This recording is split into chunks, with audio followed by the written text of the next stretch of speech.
mind paying my bill, but don't like to be taken advantage of.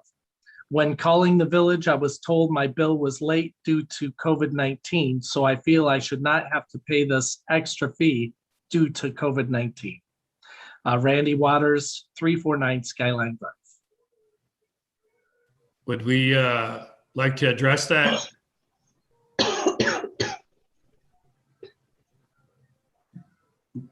Darwin, do you have any comments on that? Visitors' comment? Your Honor, the only comment that I have is that my understanding is that village staff did talk to Mr. Waters before the due date as to the amount that was owing on his bill. He was given the amount that was owing.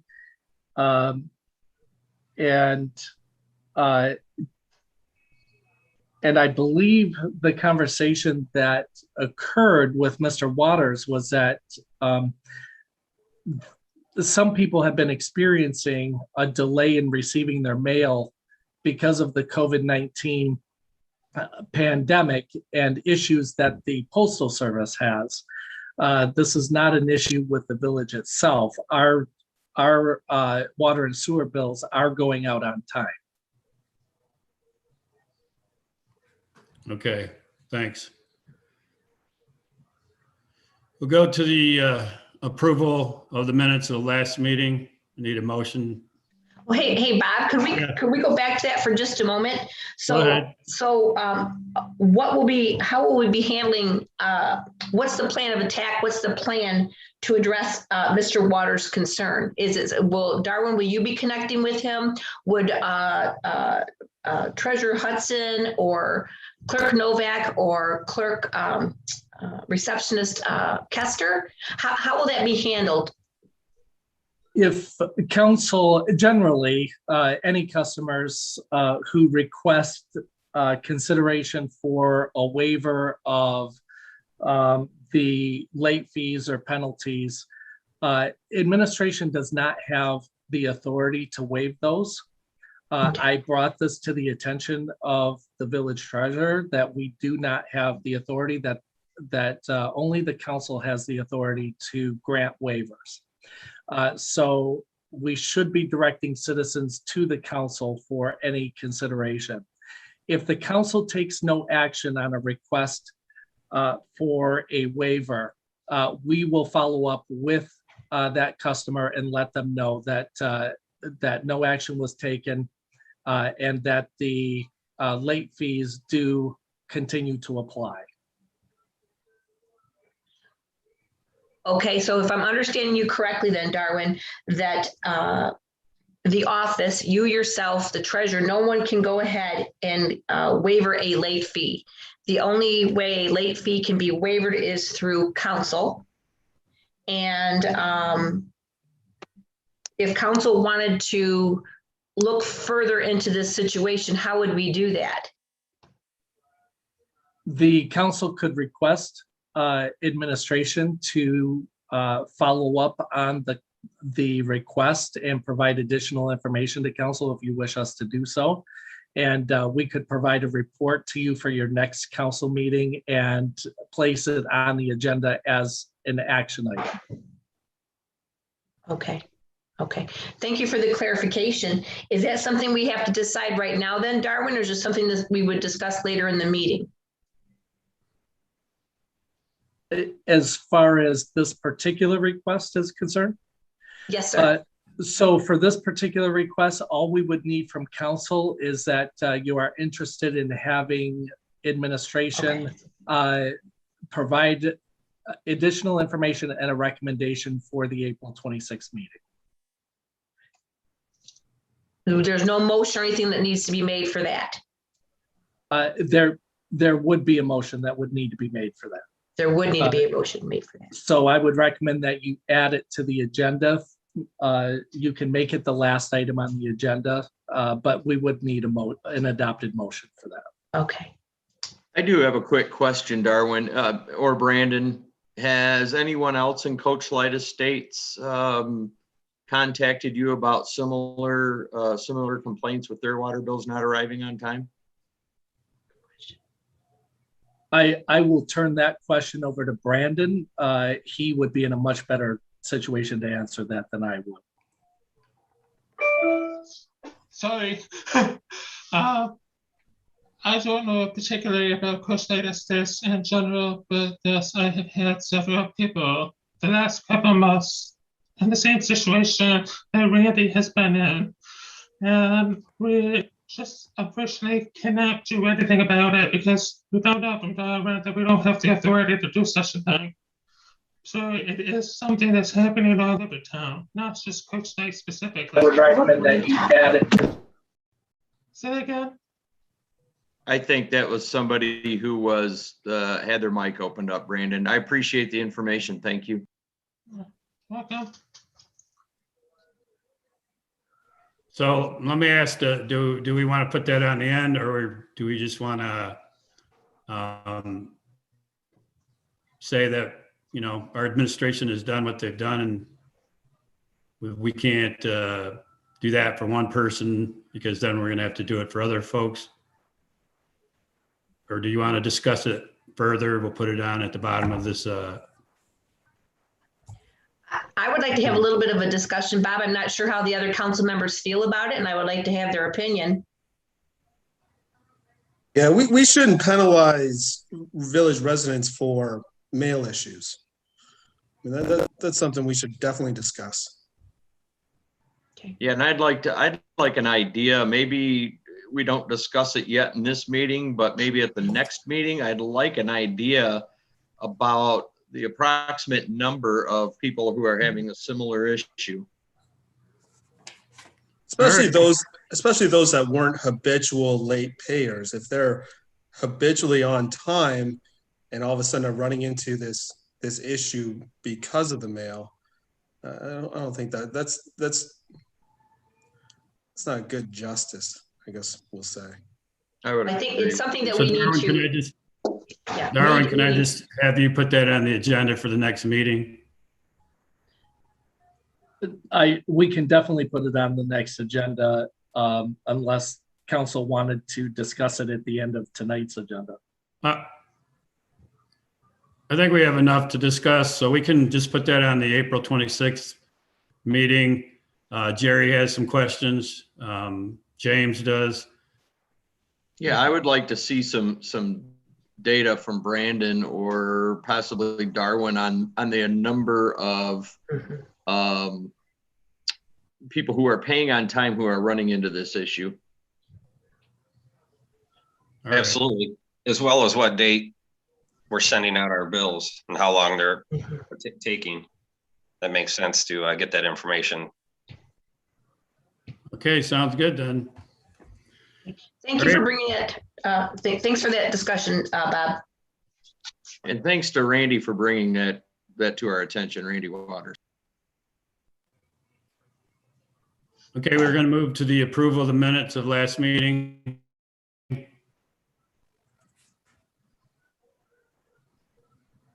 I'll make a motion that we approve the minutes of the March 22nd meeting. I'll support that. Moved and supported to approve the minutes of the March 22nd, 2021 meeting. Are there any questions, comments?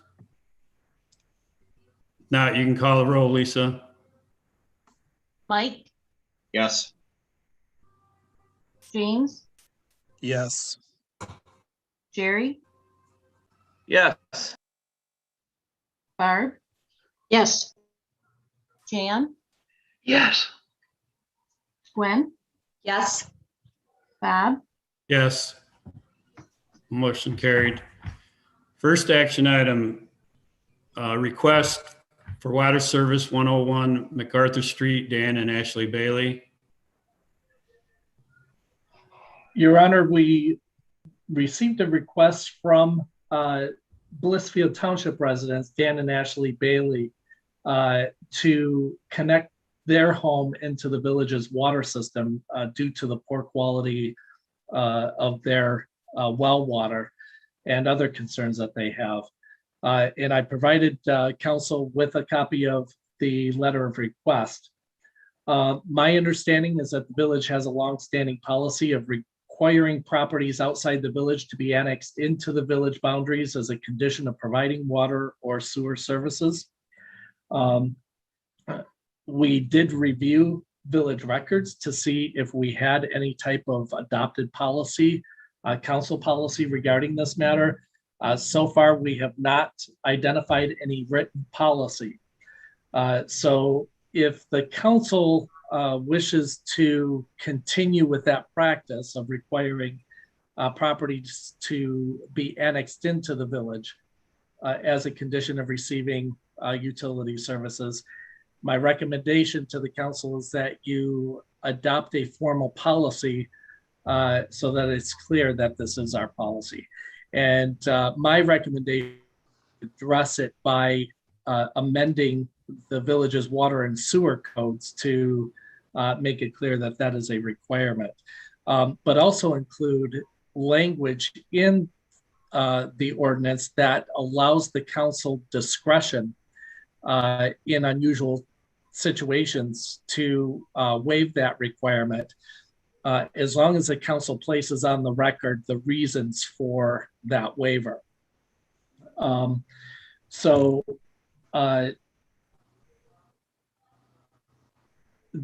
The council has been presented with two motions.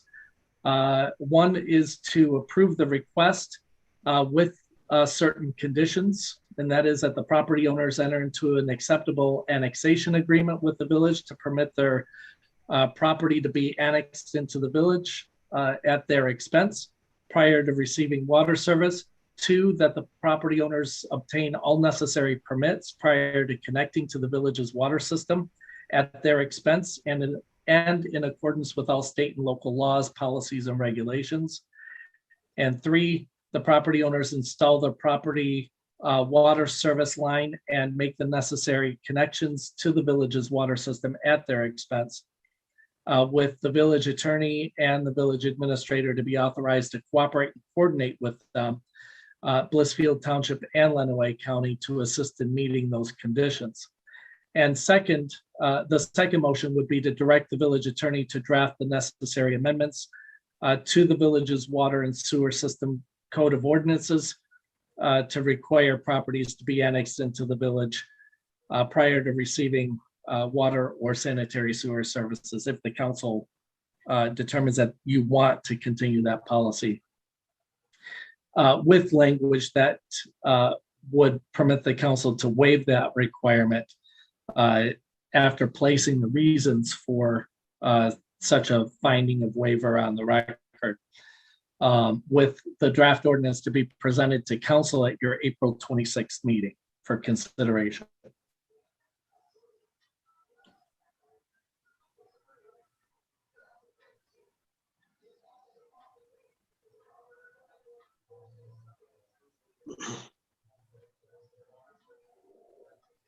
I definitely want to follow precedents in what we've done in the past. And my question also, Darwin, would be, what about the sewer connection? Is that something that we require as well? If they get the water, do they get the sewer? Is it a full, all or nothing package? I have not seen anything in our ordinances that requires them to connect both water and sewer. Although I would want to take another look at that as we move along in this process to make sure that that is not a requirement. So I will definitely check into that, make sure that we do not have a requirement that they have to connect into both. I believe there are 3 or 4 houses on North Monroe Street, right at the edge of the village, that and Mike, maybe you were on council then, but they tied into just water, I believe, at that time, and not sewer. Exactly. And we've had issues with, running a private line through the right of way and all those other sort of issues that have come down the line. So I really want to do this the right way. I want all the facts and all the information that we had from the past. And if Darwin says we need to come up with some sort of, ordinance or whatever, to make sure that we steer this in the right direction from here on out. I want to make sure we have our ducks in a row. I'm sure we could probably get the past and the history from former Administrator Wanacott. I'm sure he'd work with us on that and give us a little bit more information. One of us could talk to him, or Darwin could talk to him.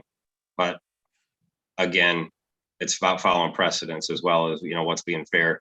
When we put the water lines going out to Riga, people had issues tying in, to the sewer, or whether they wanted, required to tie into the water if we passed their residence. So there's a lot of unanswered questions that I think we're not ready for to make an informed decision. It just brings up another good point, and we've talked about this in past meetings about going through our ordinances and our policies and procedures and getting things up to date. Definitely, this is one of those things that should be written down and in the record.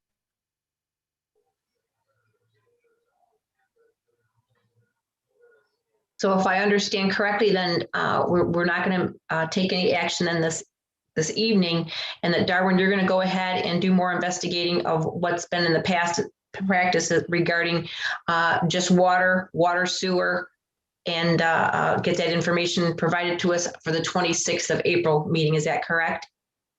That is correct, although if I'm hearing the council correctly, I think you could go ahead and make motion number 2, which is to direct us to prepare the draft ordinance amendments so that we have that ready for you.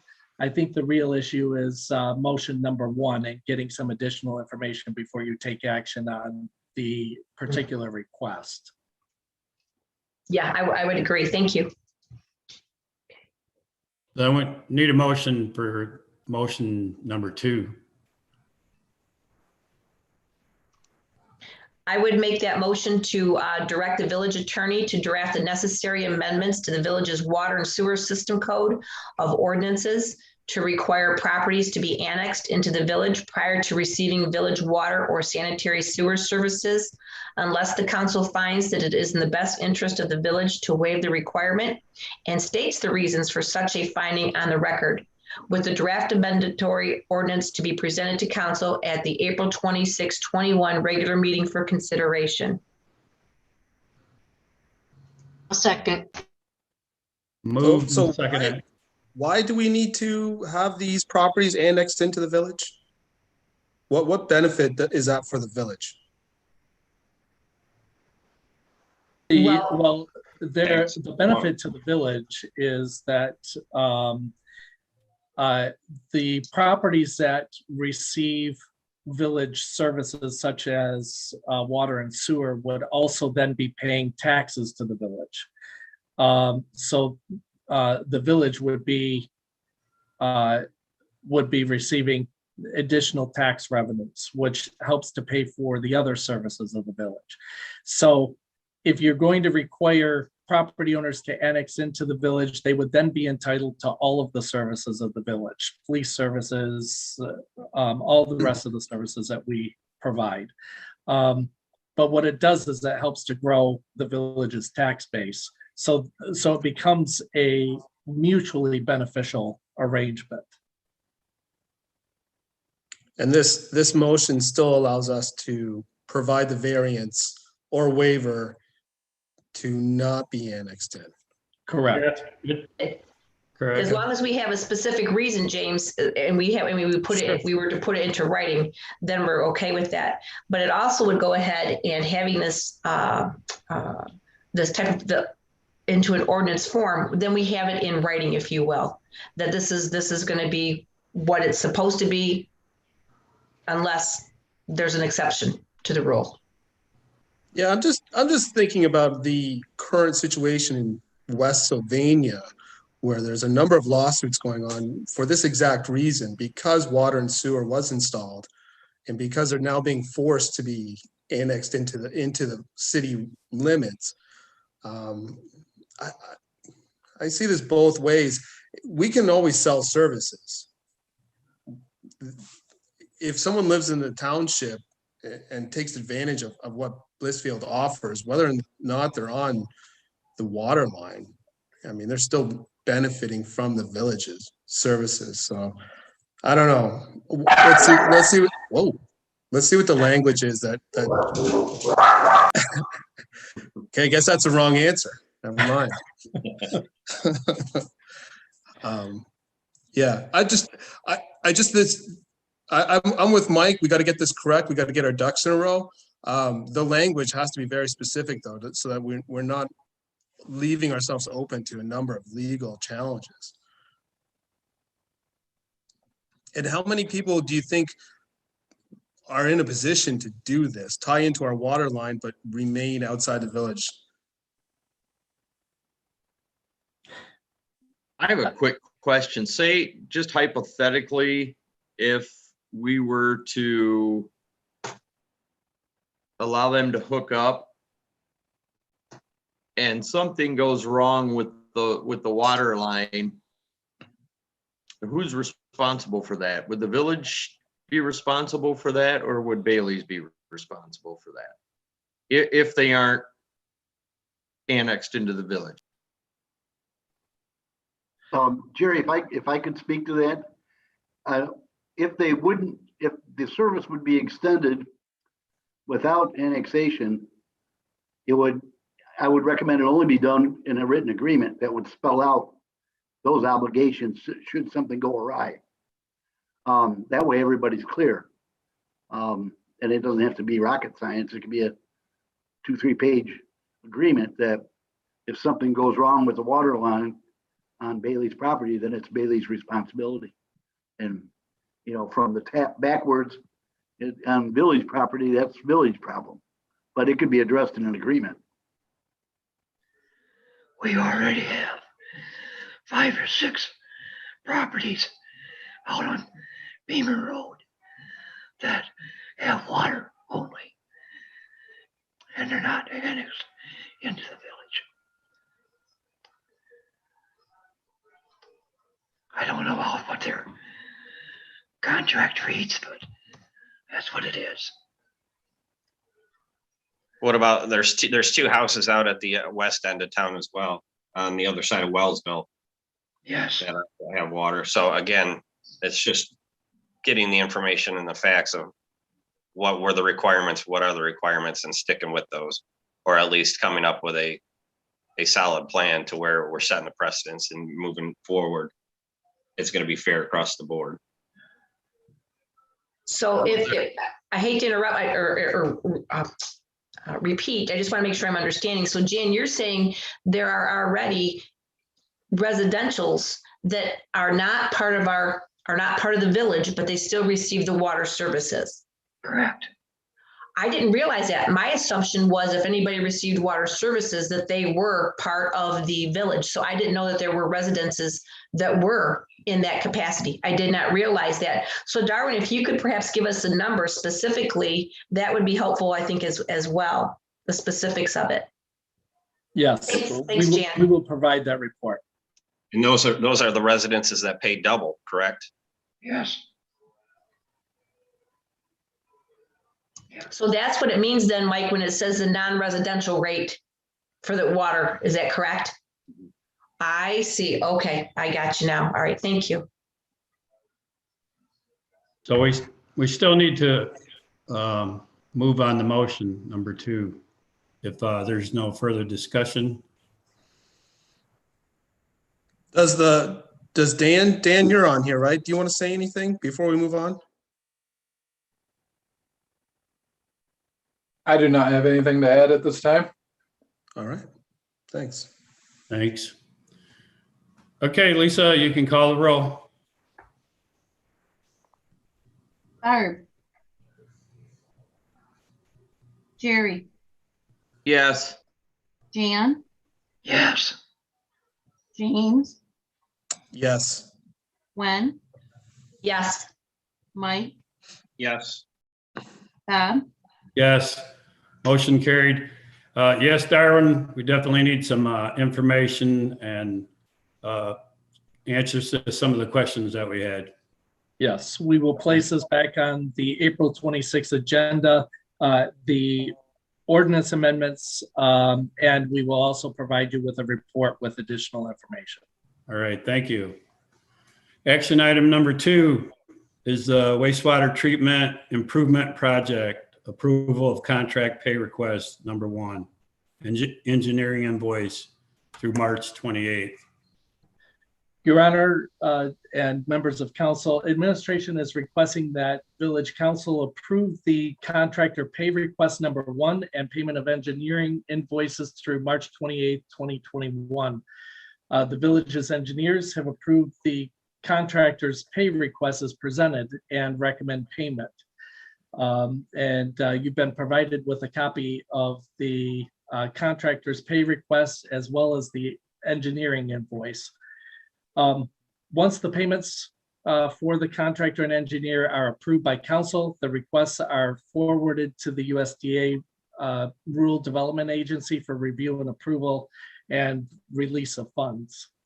So this is the first of many pay requests that council will be receiving and asking for your approval on. And this is the process that will be followed with each of those.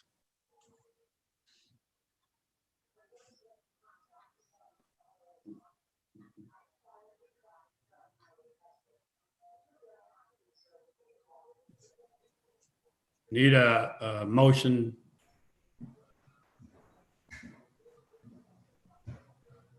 I'll make a motion to approve in connection with the Village of Blissfield wastewater treatment plant upgrade project, contractor application for payment number 1 from LaSalle Group Incorporated, dated March 25th, 2021 on contract number 123-700-00011 for construction services in the amount of $79,061 with a net payment amount due after retainage of $75,107.95.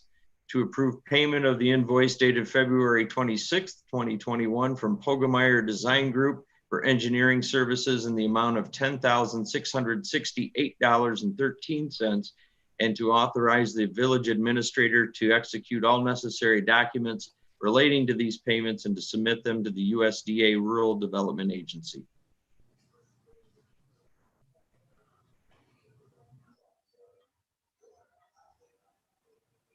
I'll second.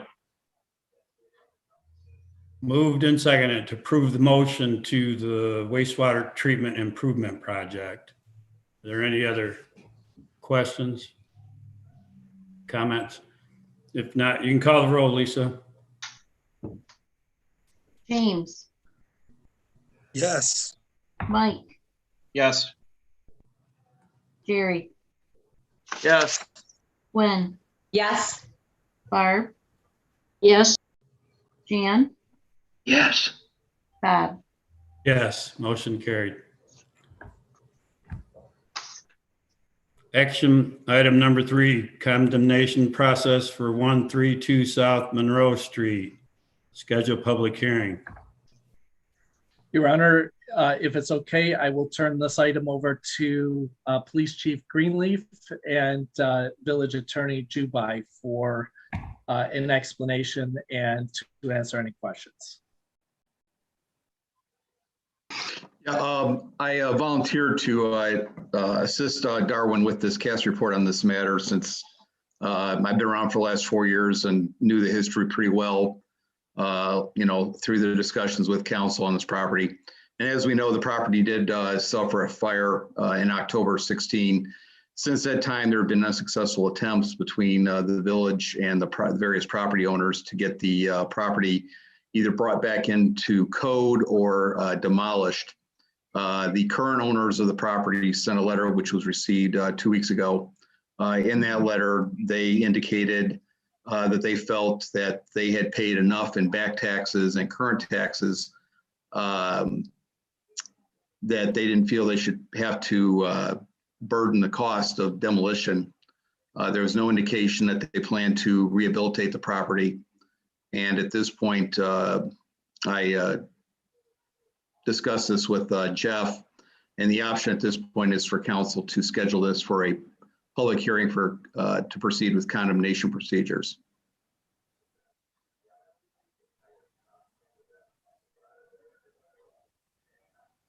So I at just this point, wanna- go I ahead. just want to clarify a little bit.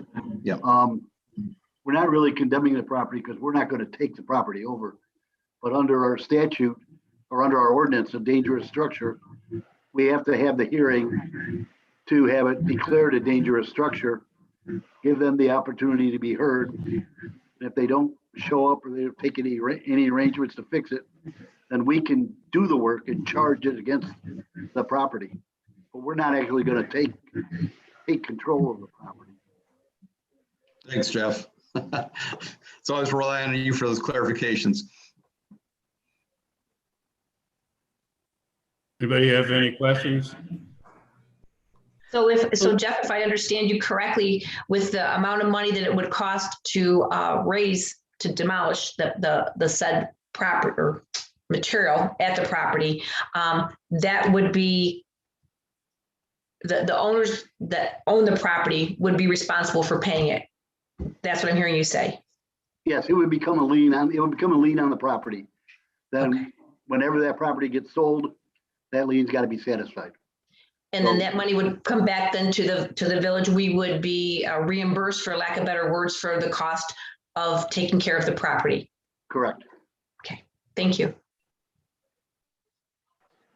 Your Honor, if I could just pose a question as far as the wording of the motion so that we make sure we get this correct. And this question is through the chair to the village attorney, but should the language of the motion then be to schedule a public hearing for the purpose of declaring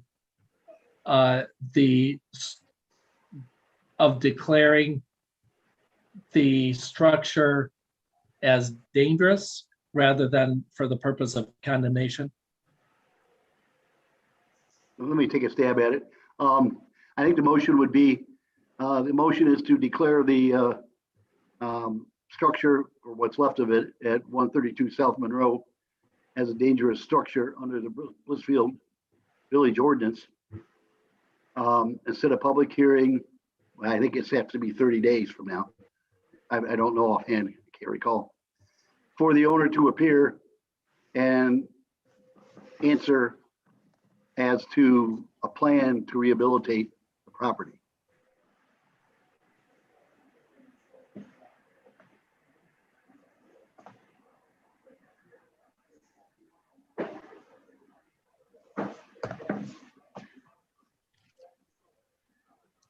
All right, I'll attempt to make a motion here that the village council schedule a public meeting for the purpose of declaring 132 South Monroe Street a dangerous building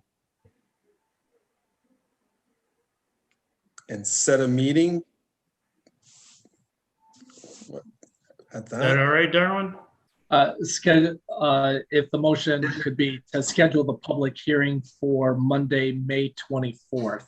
If I might interject, the section 2 of the ordinance says that the language is to declare as a public nuisance. I don't know if that makes a difference or not, Jeff, if we're calling it dangerous structure or public nuisance. Let's go with what the ordinance says, nuisance. Public nuisance. We have a dangerous structure ordinance as well. So it could qualify under either one.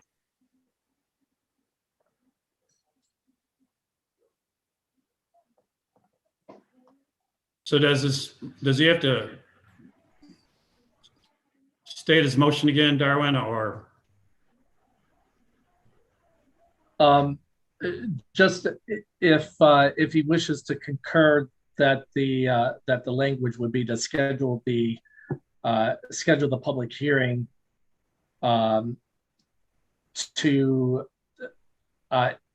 if we have an ordinance specific to the dangerous structures, the public hearing should be to schedule the public hearing for the purpose of declaring the structure at 132 South Monroe Street a dangerous structure.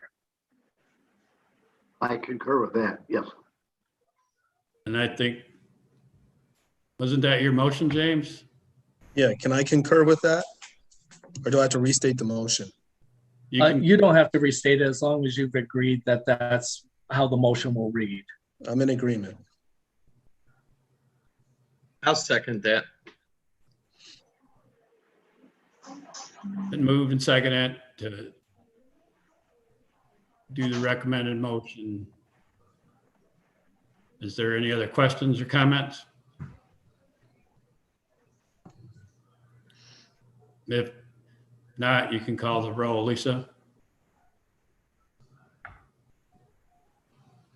Barb, Yes. Yes. Jerry, Yes. Jan, Yes. James, Yes. Gwen, Yes. Mike, Yes. Bob. Yes, motion carried. Next action item is the approval of corrective action plan, Michigan Department of Treasury. Your Honor, we are required as a result of the audit SAS letter to file a corrective action plan with the Michigan Department of Treasury. And Treasurer Hudson has prepared a corrective action plan and is requesting your approval of that plan so that we can submit it to the Department of Treasury. And Treasurer Hudson is happy to answer any questions that council may have regarding the proposed corrective action plan.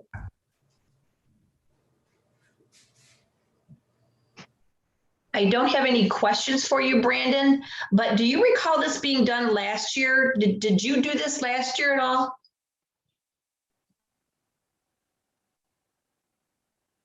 I really don't recall if it was done last year, presented to council, but I do know that Joe filed it last year on his own. Okay, so Joe filed it, but as far as you working on the paperwork, that did not happen.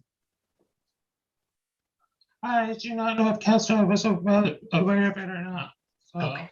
I do know that Joe filed it last year and Jim filed it in past years. So this is the first year I filed it, or going to file it. Well, I appreciate, because this is one of the things that I was going to be asking as I was kind of looking towards this meeting. And because we had talked obviously about the audit at our last meeting in depth regarding some of the repeats, for lack of better words, and I can see that they have all been addressed, and I appreciate us, council, seeing how these issues are being addressed. So thank you, Darwin/Brandon, for allowing us to see that. And it obviously looks like a plan has been made. It seems very thought out, very well. And thank you very much for, again, sharing that information with us. Thank you.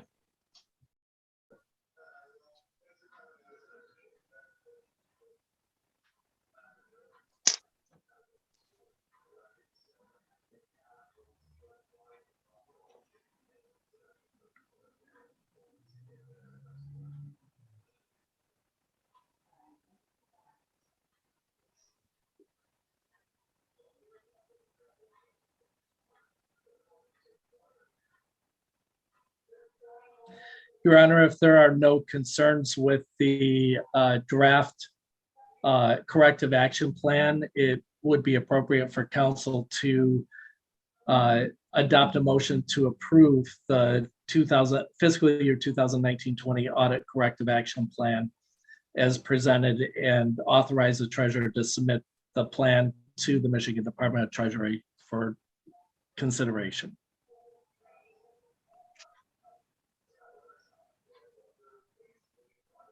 I'll make a motion to approve the fiscal year 2019-2020 audit corrective action plan as presented, and to authorize the village treasurer to transmit the corrective action plan to the Michigan Department of Treasury for consideration. I'll second that.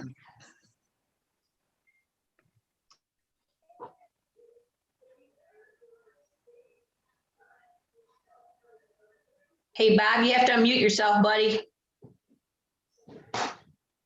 Thanks. You're welcome. The FY 2019-20 audit corrective action plan as presented, and to authorize the village treasurer to transmit the corrective action plan to the Michigan Department of Treasury for consideration. Any other comments or questions? If not, you can call the roll, Lisa. Jerry, Yes. James, Yes. Mike, Yes. Barb, Yes. Jan, Yes. Gwen, Yes. Bob. Yes, motion carried. Next action item, completion of probationary employment. Village Clerk Lisa Novak. Your Honor, this is one of the more pleasant items to deal with tonight. I am recommending that council confirm the successful completion of probationary employment and commencement of full-time regular employment of Village Clerk Lisa Novak, effective April 5th, 2021. Her effective date of employment was October 5th, 2020. And I am making this recommendation after completing an evaluation of Ms. Novak's performance. I provided you with a copy of the language from our personnel policies and procedures manual regarding this matter. And I wholeheartedly recommend council consider confirming her completion of probationary employment.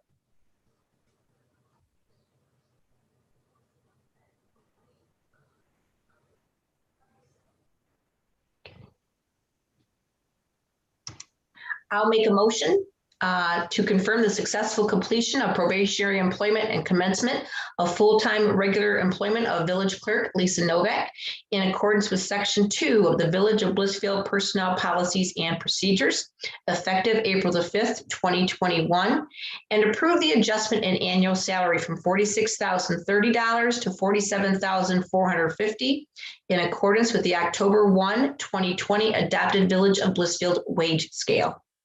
I'll second that.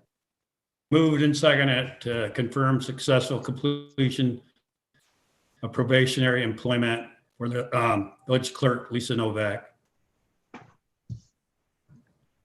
I would just like to say, I think you've done a wonderful job, Lisa. I know you had some big shoes to fill, but you've done a very good job. I agree with Bob on that. I think she stepped into that role and picked it up relatively easily. I know she's still got a lot to learn, but she's done a great job so far. Lisa, do you plan to stick around a while? I guess if you guys will put up with me.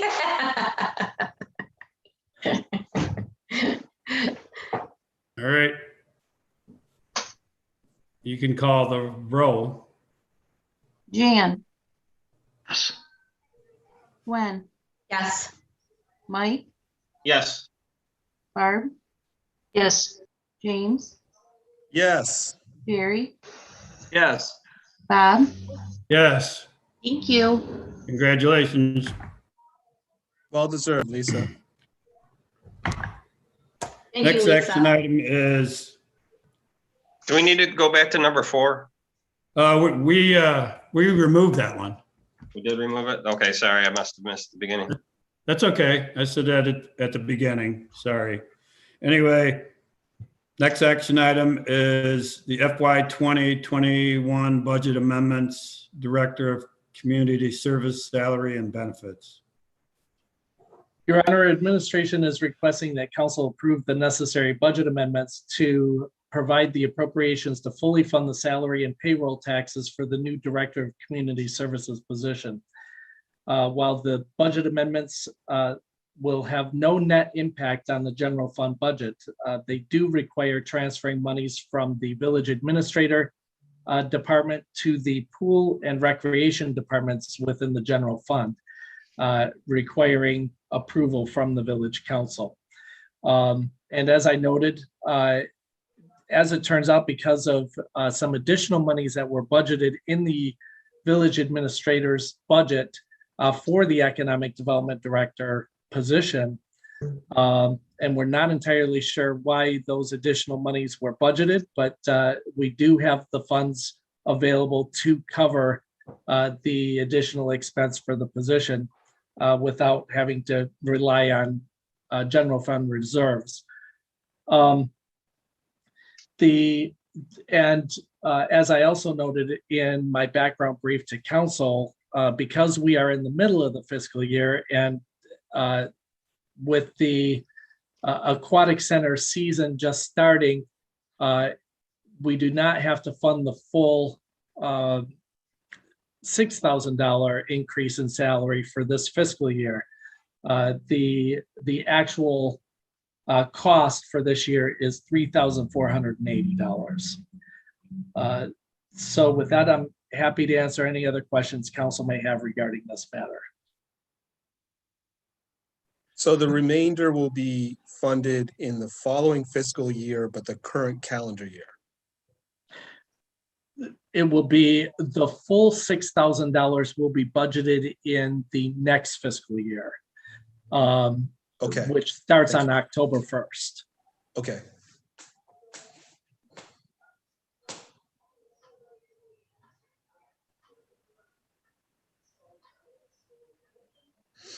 Any other questions?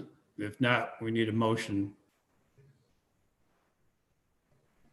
I'll make a motion to approve fiscal year 2020-21 budget amendment BA 2021-003-101-180 to transfer $3,480 from Village Administrator Department number 101-180 to Pool Department number 101-710, $1,740, and Recreation Department 101-715, $1,740 to properly account for the cost of the new Director of Community Services position salary and payroll tax. I'll second that. Moved and seconded to approve the FY 2021 budget amendment as presented. Any other questions? If not, you can call the roll, Lisa.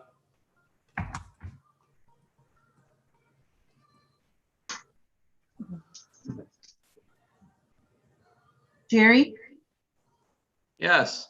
James, Yes. Barb, Yes. Gwen, Yes. Mike, Yes. Jan, Yes. Bob, Yes, motion carried. Next action item is to approval to hire pool manager, assistant managers, and lifeguards.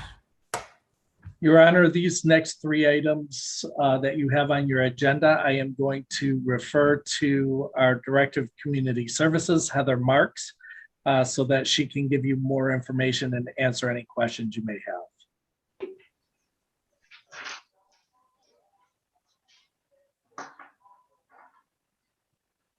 Does anyone have any questions? The first action item is a pool staff approval. Anyone? Yes, I would like Heather to explain what's written there, please. Just like Darwin does, you know, when Darwin goes ahead and gives the explanation, I would like Heather to do the same, please.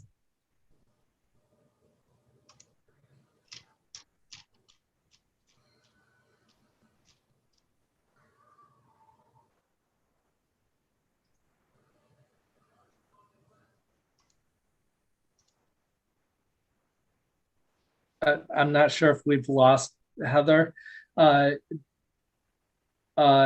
President Pro Tem, I'm happy to answer that question for you. So what council is being requested to take action on tonight is to approve the hiring with conditions. Several individuals for several positions.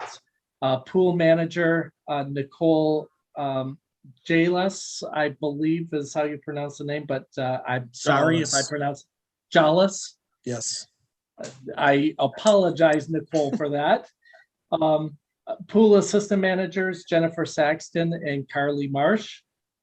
And lifeguards, Grayson Simpson, Tanner Sizer, Ethan Boley, Dove Eitzen, Gabriel Schnorr, Benjamin Saxton, Trey Brisbois, Anna Brisbois, Josie Minef, Sierra Spallene, Amelia Sizer, and Landon Pitts. And I do want to note that there will be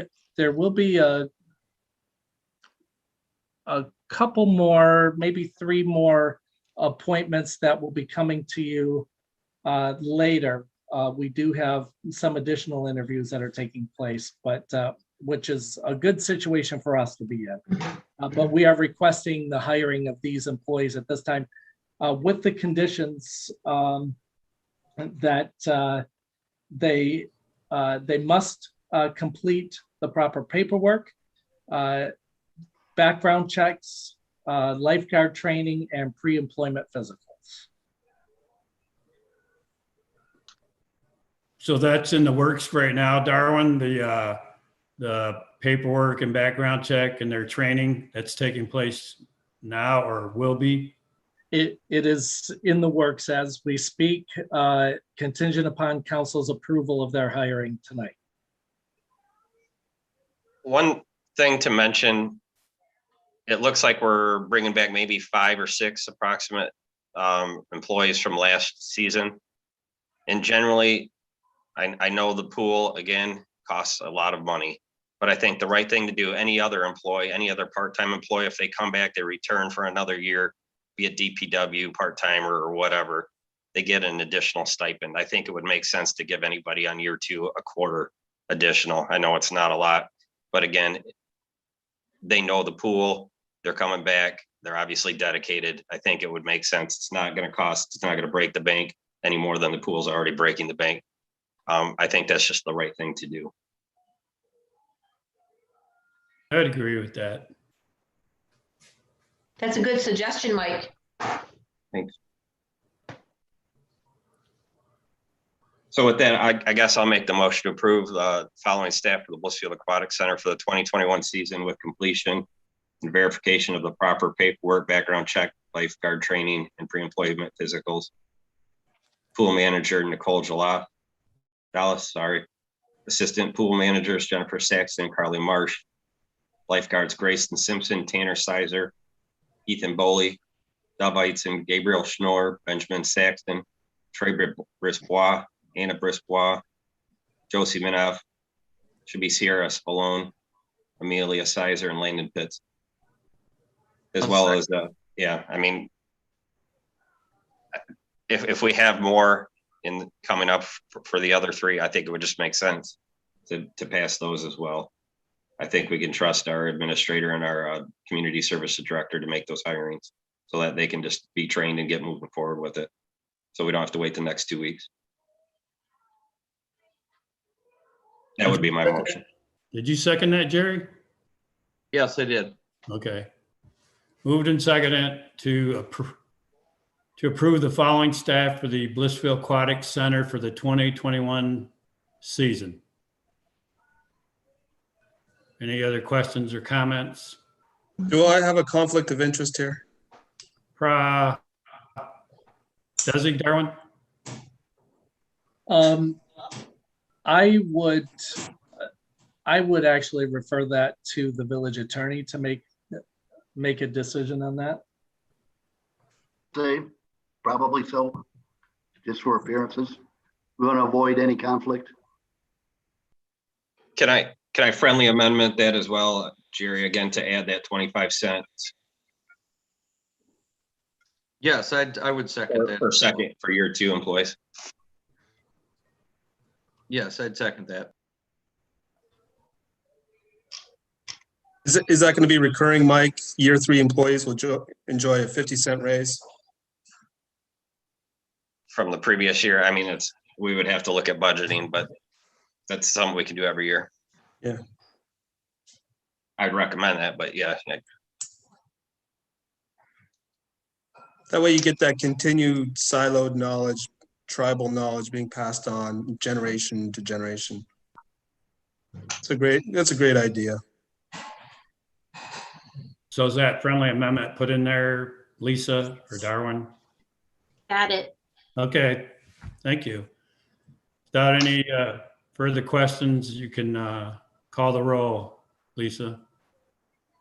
Gwen, Yes. Mike, Yes. Barb, Yes. Gary, Yes. Ann, Yes. James. Abstain. Oh, that's right. Bob, Yes, motion carried. Look forward to the aquatic center season. Successful. Next action item is the aquatic center hours of operation. And Your Honor, I don't know if we have Heather back on or not. I am not seeing her on, so. apologize. I ended up joining Lisa in her office. Oh, okay. Technical difficulties with my computer. So the action summary sheet for the hours of operation for this year, I looked at programming being offered in the morning, as well as a swim team, swim club, and then also for programming swim lessons in the evening. I am requesting that the pool be open May 26th through June 8th, Monday through Friday, 3:45 p.m. to 7 p.m., Saturdays 7 a.m. to 7 p.m., and Sundays noon to 5 p.m. Then beginning June 9th, once school has ended, through August 29th, Monday through Friday, 7 a.m. to 7 p.m., Saturdays 7 a.m. to 7 p.m., and Sundays 12 p.m. to 5 p.m. And then switching the last week for August 30th through September 5th, back to the 3:45 p.m. to 7 p.m., Saturday 7 a.m. to 7 p.m., and Sunday 12 to 5, with Labor Day being the last day, September 6th, 7 a.m. to 7 p.m. And the pool closings is already scheduled with B&B Pools for Tuesday, September 7th. A big schedule. Yes, and Darwin and I did speak about this, and if there are times or maybe days of the week where we don't have very many residents using the pool and enjoying the aquatic center, then maybe we adjust hours on those days. So this is all subject to the learning curve and to change. Correct.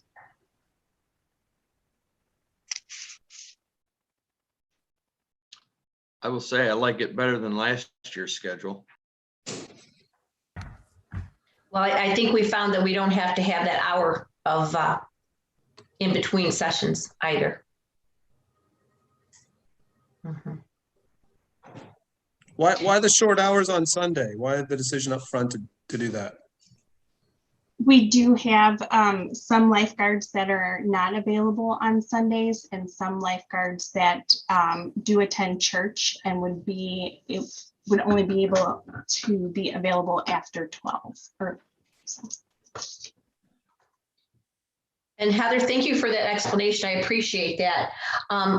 When will we, and maybe this isn't the time to ask, but you tell me if it's now to ask or if we wait until later. When will you be sharing information about the programs regarding the hours of the pool? For example, the swimming lessons in the morning or in the evening, the type of program with the swim lanes, are we going to be doing that this year? Will that impede upon the time that it's, available for the public, if you will, as well as pool parties or weekend events? When will we see that information coming? Absolutely. So I am right now trying to schedule a meeting with the pool committee and the management staff to go over all of these ideas and suggestions and make those decisions within the next couple of weeks so that you will have that information as well. Please don't take this the wrong way. I anticipated seeing some more of that information this evening. And the reason I say that, it is April the 12th. And I would have liked to have seen more programming and a little more details confirmation wise of what those programs are going to be. I appreciate what's been done, but I'm a little, I don't want to say nervous because I know it will get done, but I kind of expected to see a little more of the programming information, membership costs, membership fees, what that's going to be. I know there's been some numbers thrown out there, but I was hoping to see that information now so that we could be looking at selling some of those memberships here in the month of April as well as in the month of May. So the actual dues or cost of those lessons and the swim team and club are on the next agenda item for you. I anticipate that the swim team will be doing early mornings. That's generally when they do meet. I'm planning on the 7 a.m. to 9 a.m. time slot. I just need to confirm all of that information. And then the swim lessons, I'm also hopeful that they will be both a morning time and an evening time, the early morning, and then at the late evening, which would be from 6 to 7. So when we have the swim times of the 7 a.m. to 7 p.m., that's not all going to be a quote free swim, if you will. During that time, there's going to be the lane swim or the training, or excuse me, the swim lessons. Correct. Okay. Okay, that's what I assumed. I just wanted to get some clarification on there. And I understand what you're saying on the next page. Will we be having, as you meet with your swim committee, that team, the membership fees as well? Membership fees of just a general pool membership? Yes. That I know was, numbers have been discussed, but I didn't see anything that was something in firm numbers. It was approved at the March 22nd meeting. My apologies. I missed that. Those were the actual members. That's what we're actually paying for the memberships. You are absolutely right. I know exactly what you're talking about. Thanks, Heather. You're welcome. And Gwen, I will say that some of the programming is based on who we hire. You have to be qualified to give lessons. You have to be qualified to do that type of stuff. Okay. So the hiring process helps figure out what we can offer as well. And then going forward, hopefully some of our returning lifeguards will go out and get further accreditation, and so allowing us to offer more programming. So last year, I think probably the reason we could do this swim program was because of our officer, Lindsay. Is that correct? Well, she trained the lifeguards. Now it's up to the lifeguards to be able to offer their services as far as lessons and programming go. Oh, see, didn't know that either. All right. Thank you so much for that clarification. So depending on their skill set, our lifeguards skill set, that's what we can offer. Correct. So we might have to look into getting some of our top rated lifeguards further trained to offer more services going forward. Okay. Okay. Thank you for that clarification. And Heather, sorry about that membership thing. My apologies. No problem. Swim lessons. I just want to mention swim lessons are huge. That's something that is probably the first program that I would recommend that we focus on. That's been the tradition of the pool. That was the tradition of why that original Clara Bachmeyer pool, or I'm sorry, the original pool was built, is based on getting people those lessons and providing those lessons. So that would be the first one that I would recommend, Heather, that we focus on. Okay. And Mike, I think it speaks to your idea of that 25-cent raise, getting those returning lifeguards to teach our younger lifeguards the way lessons should be provided and run. It was great down in the park. So we lost a lot of that with the closure and the 3, 4, 5 year gap that transpired before the second pool was opened. And then Heather, you'll be addressing some of those special programs too regarding the Saturdays or the Sundays events, those special events. Yes, that is correct. Okay. Thank you. Welcome. So I need a motion to approve the dates and the hours of operation. Just Yes, you need a motion. For the sake of saying all the dates and times, if you could just say the top part to approve the following dates, hours. Yes, that would be acceptable. Okay. As long as it's understood by council that the entire list of dates and times would be included in that motion. I would make that motion to approve the following dates and hours of operation for the Blissfield Aquatic Center for the 2021 season with those dates and times attached. I'll second that. Moved and seconded to approve the following dates and hours of operation for the Blissfield Aquatic Center for the 2021 season with the dates and times as presented. Any other questions, comments? If not, you can call the roll, Lisa. I have one question. Okay. Does that closing date allow us to host the dog day? It doesn't, well, unless you wanted to do it on Labor Day. Mike, do you have any input on that? I would like to see that happen again. I think, if we had talked with Eric and Heather in the past about maybe making it part of the dog parade and growing that event. If people are interested, yes. If people aren't interested or if the town doesn't want it, then that's fine by me. But I thought it was a reasonable element that we could add to, having the programming at the pool. I thought it was fairly successful for its first year.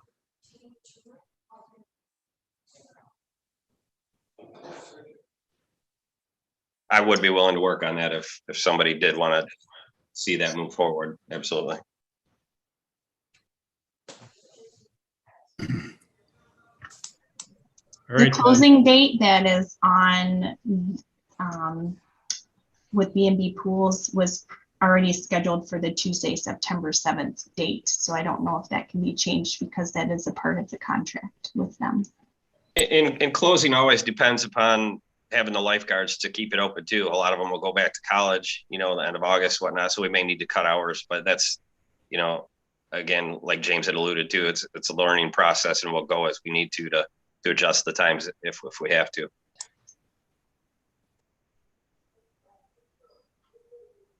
Okay, then we can call the roll, Lisa. Mike, Yes. Gwen, Yes. Jan, Yes. Barb, yes, Jerry, Yes. James, Yes. Bob, Yes, motion carried. Thanks. Next action item is approval of the Aquatic Center program and fee schedule. So I am asking that the swim lesson for a Monday through Thursday 2-week class be $45, and to join the swim team or club is $95 for a 6-week program that is Monday through Friday mornings. And I did also include some other locations in their pricing as well for you.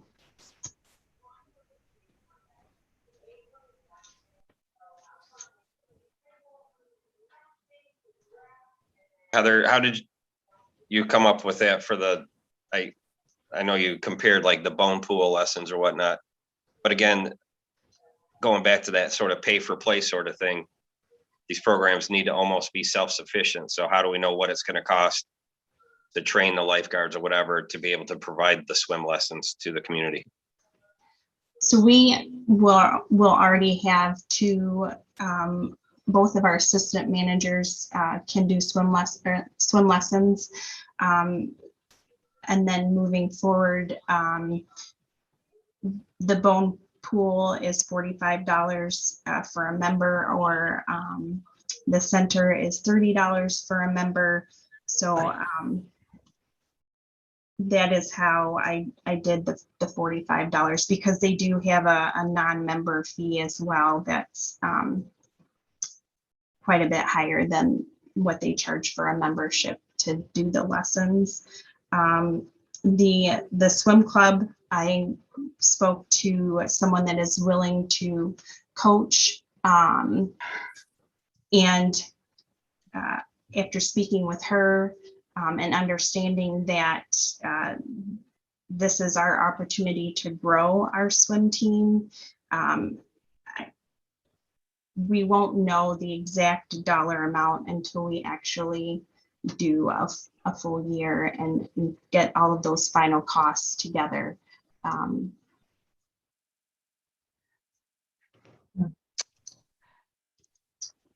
If I understand you, what you're kind of saying there, Mike, is you're wanting to make sure that that amount for the lessons is going to cover what it's going to cost us for those lessons. And I would agree with you, Mike. I was curious of that same thing myself, is that if, let's say, for example, that the lessons with our lifeguards, our people, it ends up costing us $60, but we are charging, I understand, the lower amount of $45 to compare to Bone Pool, but yet we're losing money on that. Yes, people can go to Bone Pool, that's great, but they can also come right here. And for the convenience, it might be more money, but again, for the convenience, and we also need to cover our cost, if you will.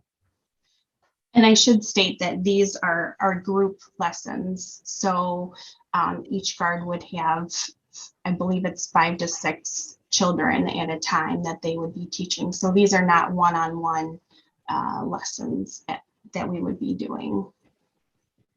So are we still able to break even, Heather? Do we know that? We would be breaking even as far as what we are paying our guards, yes. The full function of the entire pool, I don't have those numbers. Right, no, but for the lessons. Yes, they are generally 40-minute lessons. So we would be at least breaking even. Okay. And then you're saying, of course, there's several kids there, not just the one child for the $45. Correct. Gotcha. If I could also comment on this, because this is a very important question.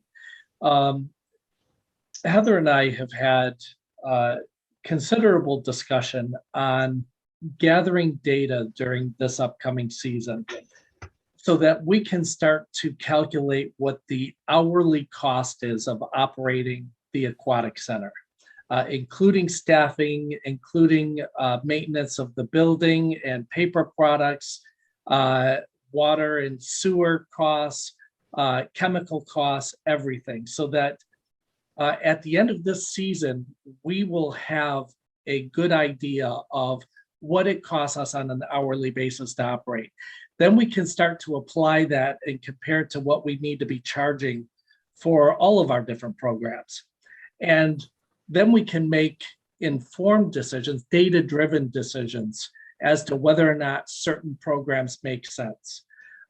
We will also be gathering data this year on attendance, and not only in terms of the sales of daily passes and season passes to the pool facility itself, but also participation in each of these programs, so that we have all of this data, and next year we will be in a much better position to be able to make better informed decisions as to what rates we need to charge for each of these programs. So this is a work in progress.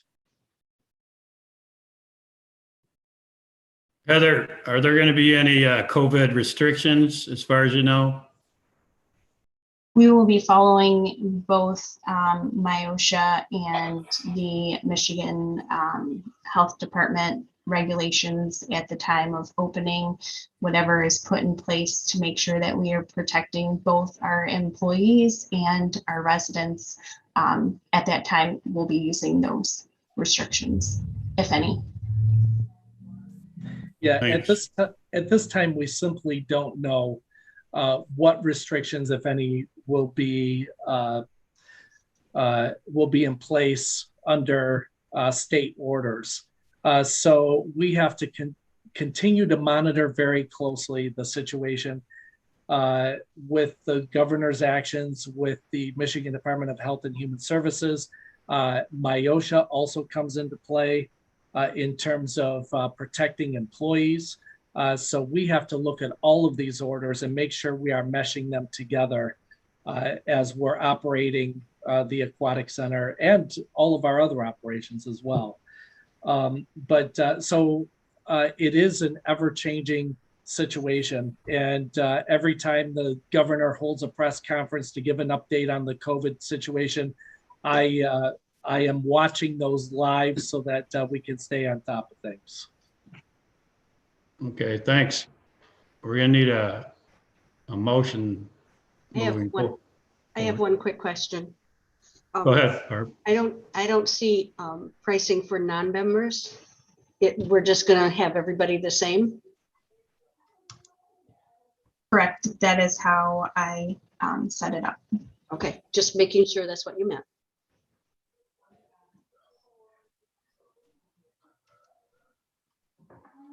Well, why would we not have a different cost for non-members? Are you talking for non-village residents? I think that's what Barb's referring to. That's kind of what I'm referring to as well. Thank you. Yeah, Barb's saying the same. Yeah. No, I think non-village residents can buy an annual pass, right? Or a seasonal pass. Correct. So it's non-pass holders versus pass holders, I think is what we're talking about. Right. And this is an opportunity to get more people to come the first year that we are open for a full season. Okay. What we are hoping to do is we are hoping to market the aquatic center to a larger service area than just the village itself. If we are going to keep the cost pressures down on the general fund going forward with the aquatic center, we have to generate that interest from a larger service area. And first of all, get people coming here to begin with, but then make it an experience every time they come here to make them want to keep coming back. Because we do have some other facilities not too far away that we compete with. I know that Heather has looked at all of these factors closely in determining what our rate structure should be, whether we should charge non-resident rates. We feel it's important to try to attract as many customers as we can up front in the hopes that they get used to coming to Blissfield rather than some of the other places and want to keep coming back.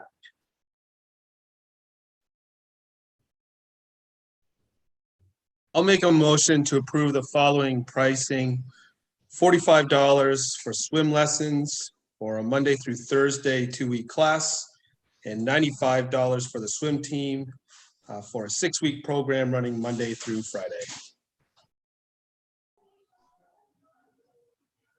I'll second that. Moved and seconded to approve the following pricing: swim lessons, $45 for Monday through Thursday 2-week class, swim team club, $95 for 6-week program Monday through Friday. Any other questions? If not, you can call the roll, Lisa. Jan, Yes. Jerry, Yes. Barb, Yes. James, Yes. Mike, Yes. Gwen, Yes. Bob. Yes. Motion carried. Thanks, Heather. Thank you. Next action item, resolution affirming county declaration of local emergency for the purpose of conducting electronic public meetings. Your Honor, we are requesting that council adopt this resolution affirming the Lenawee County's declaration of a local emergency and any extensions that the council may adopt to permit the village to continue conducting virtual or remote electronic meetings. As the council is aware, we are seeing a serious increase in COVID-19 cases here in Michigan. Michigan is leading the nation in a resurgence in COVID cases. We are not yet through the worst part of this pandemic. We are getting there. We are seeing our population increasingly vaccinated, which is a very good thing. But we are also seeing some trends that are very concerning. And my feeling is that we are not ready yet to hold in-person council or board and commission meetings.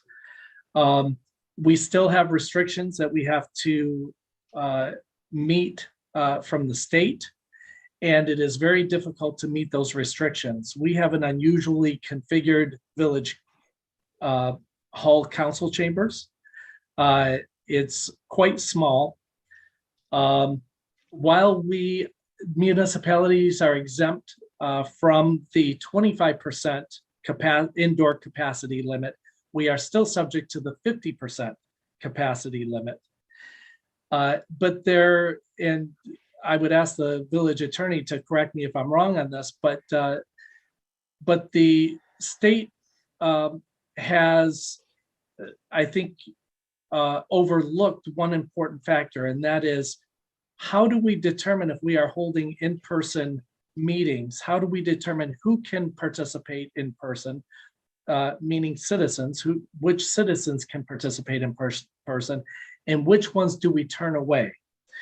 And even the Michigan Municipal League has expressed concerns about the potential for legal liability if municipalities try to make those decisions. We've got issues of cost in terms of installing the necessary barriers at the council tables, the social distancing, the deep cleansing that we have to do of facilities after each meeting that are required by the state. Making sure that we are providing PPE for the public if they come, if they don't bring their own masks, and hand sanitizer and what have you. So there are considerable additional costs, not to mention the fact that we have to also meet MIOSHA requirements to keep our employees safe, which means that we have to allow, if it's possible, for employees to be able to participate remotely at council meetings. We have to allow them to continue doing so. So we still have to have the electronic meetings anyway. It's much more efficient and cost effective for us to continue the electronic meetings for as long as the county determines that we have a countywide local emergency. So I recommend that the council adopt the resolution affirming the county's declaration of local emergency. That runs through April 30th. The county has indicated to me that they are going to be considering extending that local emergency. I don't know how long that extension will last, but I think the county is in the best position, and the county health department, to determine when it would be safe for us to return to in-person meetings. So my recommendation to council is that we rely on the county to make those decisions, and that we affirm and follow the declarations made by the county. And that's what this resolution would do.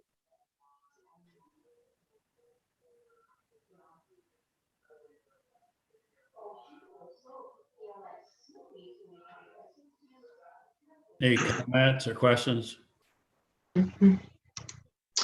I'll make the motion to adopt the resolution affirming the declaration of local emergency by the Lenawee County Board of Commissioners relating to the COVID-19 pandemic for the purpose of conducting electronic public meetings within the village of Blissfield in accordance with the Michigan Open Meetings Act.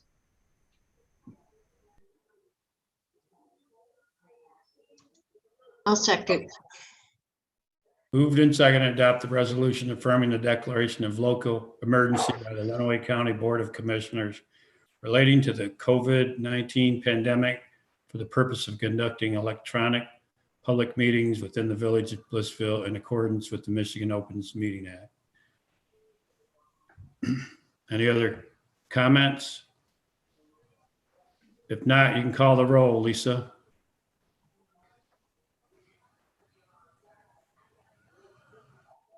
Jerry, Yes.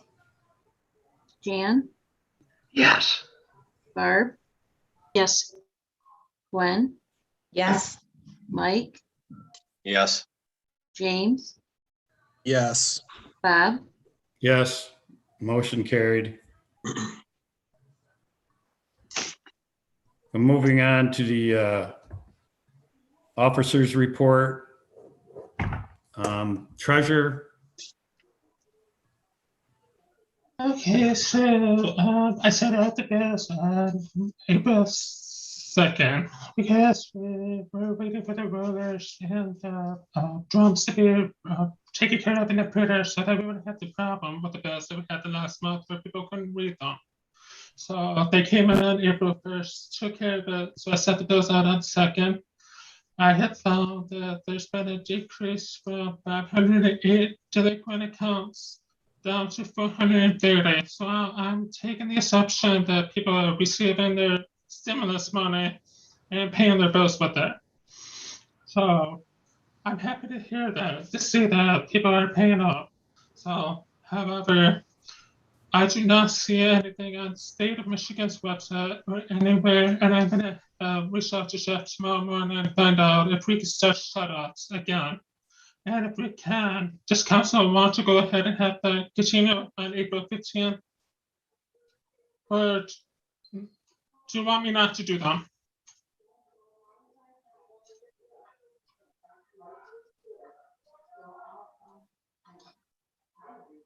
What, could you go that, say that again, Brandon? I'm sorry. I am April 15th. I'm hoping to start shut-offs, if that's okay with everybody on council. Because your understanding, Brandon, is that the state is saying that we are able to start charging residents for that, or shutting them off, I guess, not charging them, but shutting them off. Because the state is no longer saying we no longer don't need to. So I'm gonna go ahead and do shut-offs. I'm gonna touch base with Jeff by tomorrow morning. I don't see anything that says we can't do it, but I'm gonna double check with him tomorrow. So, the next thing that I have on my report is the DDA. I had emailed the state of Michigan towards the end of February, and I got a response from them March 1st. My intention was last year we got the Truth in Headley amendment put on us. What that did was it reduced the tax millage rate. So instead of charging 14.22150, they reduced it to 14.1674. So I reached out to the state to see which one am I allowed to capture. And it was brought to my attention from my conversation with them, and I have followed up with a couple of phone conversations that we are not supposed to be billing the Netherby Intermediate School District because the DDA paid off a parking lot bond debt in 2016. So all these years we've been collecting except for 2017. Why? I don't know what happened in 2017. I don't know. But it was a clerical error. I reached out to the state. I reached out to the LASD. It's all being taken care of. The GDA has the funds to pay the money back. So unfortunately, it's quite a bit of money. However, I am trying to recoup the costs of some of that. I'm working with Consumers Energy right now, which has $1.8 million worth of personal property in the whole village. And it is to my understanding I can capture some of that, what it is in the DDA district. And we had not been capturing that money ever. So I'm trying to recoup the costs for that. And I had also learned that should have been billing everything directly to the township, meaning the county, the legacy, the school community schools, and the township portion of the DDA capture should have been billed to the township, not the respective units on their own. So the state is asking me, instead of giving the money back to the legacy directly, I'm supposed to go through the township, and the township's supposed to send the money back on our behalf, because that's the way it should have been done. So the last thing, Administrator McCleary had asked me to discuss where the $110,000 is coming from per the audit report when it comes to billing adjustments. I do not have a breakdown because the auditors go off reports that I give them. So I can say that parts of it are accounts that are uncollectible for several reasons. They are too old, there's new owners, affidavits being filed, some adjustments are due to wrong reads or accounts that have been transferred over. When the previous owner didn't get a final read, the new owner did not fill out paperwork with me. So you have to make an adjustment to take it off the new owner's account and put it on the previous owner's account. And a portion of the $110,000 is also subject to the forensic audit that's in the hands of the Michigan State Police that I cannot discuss because it's still an open investigation. So going forward, because this was put in the corrective action plan, Lisa, who's the keeper of the records, is going to be the second signature to verify on the billing adjustments per the auditor's request that more than one person sign off on them. That's all I have. Anybody have any questions for Brandon? Do we know what kind of percentage was just written off by chance? If it did occur by somebody coming in and stating that, okay, this is a wrong read, or, you know, I had a broken water line, or et cetera. Did we write off any utility bills? We don't write off. We transfer from the account to another account. So to make a better understanding of it, because the previous owner doesn't give us a call for a final read, and the new owner does not fill out paperwork, the problem is we don't have a final read date. So most times what we do is I will go through the tax program and find out what the closing date was on the property and go off that date. As far as percentage, I don't know, because I just get reports to Daniel and Nicole from Raymond, and they generate their reports from those numbers. So I don't have percentages. I can just tell you what it is, a combination of.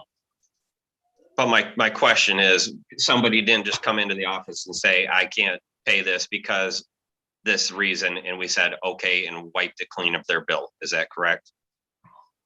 Due to a broken water line or due to a leaky toilet or whatever, we are not doing that. That is not happening by any of our employees. I can't legally do that. Council would have to approve some situation like that, kind of like tonight with Randy Walters. He wants me to remove that penalty, and I can't do it. Council has to okay it. Unfortunately, I can't do that. So for clarification, not only for council, but also for the public, that's not 110 that was just written off or wiped away. It is adjusted. It is moved back and forth between whatever. Mike, can you repeat that? Because my closed captions. I'm sorry. We didn't just write off or lose $110,000 is what you're saying. That $110,000 has been moved around. It hasn't just been wiped away or not paid. I can't clarify on numbers. I really can't, because I don't know how the auditors came up with those numbers. They just go off the reports that I've given them. I run a report called billing adjustments for that time period, and they go through those. So I can't answer that. We need better clarification of that. I would agree with you there, Mike. I'm under the same concern as well. I understand, Brandon, that you can't talk about some of that issue, and I respect that. But I would agree with Mike as well, is that I do think we need to know more for transparency, because to me, that to an untrained eye, which I am not an expert in this by any means, it can be perceived as the village has misplaced money. Where is this money going? And I think that we need to find out from Raymond or whomever here to determine that percentage or what the numbers are for the different ideas that you described. So when you state here that some of them can be for several reasons, too old, new owners, affidavits, things of that nature, wrong reads. If we can see what our percentage is, for example, let's pretend that we find that our wrong reads are 10% of the issue, then that would, I think, enlighten us to say, well, we need to maybe focus on that issue to see what's happening. And so I would like to have further investigation on that, to that percentage or the numbers, so that we can have that clarification. And so that, again, not only our residents understand, but on the council, I don't honestly understand where that's coming from or how that works. And if someone were to ask me, I honestly could not answer them at this point. I can't answer those questions right now because it's still under investigation. So I just won't feel comfortable saying anything right now until we get a report back from the Michigan State Police and Plant Moran. So I haven't seen those numbers myself either. Right, I understand, but Darwin, you do understand where we're coming from with wanting to see the transparency. Let the light shine in, whatever words you want to use, so that we can see where those numbers are going and where they're coming from. And I will work with Brandon to come up with a report so that at least the council has a good idea of the division between that $110,000 and how much of it was the result of writing off on collectibles versus transferring accounts. We'll get you information that is useful for you. Thank you. That would be appreciated, I'm sure, by all. Absolutely. That's what I was going to ask for. If we could have a breakdown of the uncollectibles, the transfers, that sort of thing. So I appreciate that very much. I have also reached out to the Michigan State Police and hoping to get some more substantive update other than it's still ongoing. I did that again last week. I have not heard back, but as soon as I do, I will coordinate with Darwin and we'll get what information we can out to the council.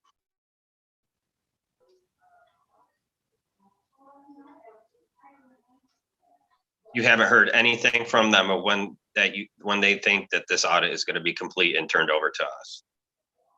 No, the last I heard was about 10 days ago. He responded that the investigation is proceeding. I still have several things to finish, but it should be completed soon. I got a short email from him. We thought that in February as well. So. Yeah, Jerry texted me last week and asked that I reach out again, and I did, but I haven't heard back, so I will reach out again tomorrow.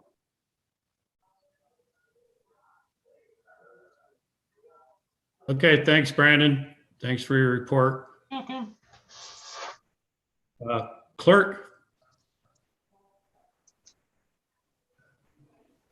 Clerk, do you have anything? I don't have anything unless people have questions about the bills. Yeah, we'll go to the bills now. I've got a question on the bills 434 or page 86 of the packet, the Blissfield band donation, $50. It was a program that was from the library. They had, must be whoever did the program had requested that the donation be sent to the band. That was information I received from Bob. Okay, so it wasn't technically a donation from taxpayer funds. It's from whatever event they put on. Correct. Someone must have put on something and that was their request that it be donated there. Okay. Haviland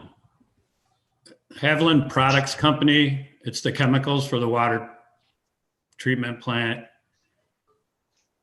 Yes. How often do they get those chemicals? It's $24,420. Is that like for a month, or is that? This was ran from, yes, it's about a month. That was ran from March 10th to April 13th. So that would have been about a month's time. They do get quite a bit from there. I do see quite a few invoices from them. Any other questions on the bills? If not, I need a motion to approve the bills. Make a motion that we approve the bills. I'll support that. Moved and supported to pay the bills. Aaron, any other questions? You can call the roll, Lisa. Barb, Yes. Gwen, Yes. Mike, Yes. Jerry, Yes. Jan, Yes. James, Yes. Bob, Yes. Bills are paid. Thanks. Attorney report. Something else tonight, the petitions for the restricted funds will be, I'll get those down to the court this week so we can move forward on those. And I will get you some information on Generac. Thanks. Police chief. Nothing, thank you. Before we do your report, Darwin, I was just curious as to, I don't know if Eric May's on, but I'd like to know the progress of spring sports, or how that programming is going. The progress of spring sports. Yeah. I don't know if is Eric on? Eric? Yes, I am on. May. Okay. I just wanted to know what the programming, spring sports programming, how that was going. We're in the process right now of spring sports for soccer. Ran a couple of roadblocks we're working on right now. Is, I don't know if most of you know, but the governor has requested that all children or kids 13 to 19 get COVID tested weekly for spring sports. So we are in the process of trying to get that figured out. I've talked with the schools about maybe partnering with them. I've talked with Tecumseh also about if the school doesn't pan out, that we can partner with them. This will be for one of our groups, the 15U soccer, which will be approximately probably 15 to 20 kids a week.